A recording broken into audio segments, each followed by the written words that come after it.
अस्सलाम वालेकुम viewers, welcome back to my YouTube channel daily tips. Sonia नाम का शुमार लड़कियों के नामों में होता है।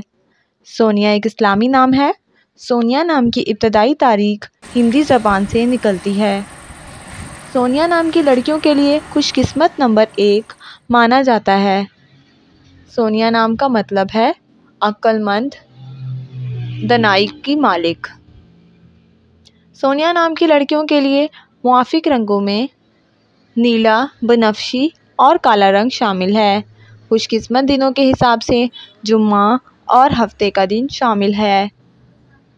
खुशकिस्मती वाली धातु में हिंसों के हिसाब से लोहा शामिल है। सोनिया नाम की लड़कियों के लिए मुआफ़िक पत्थरों में नीलम शामिल है। सोनिया नाम का शुमार इंटरनेट पर सबसे ज़्यादा सर्च होने वाले नामों में से होता है।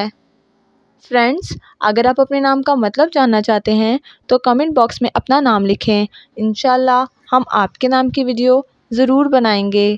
Thanks for watching. अल्लाह हाफिज़।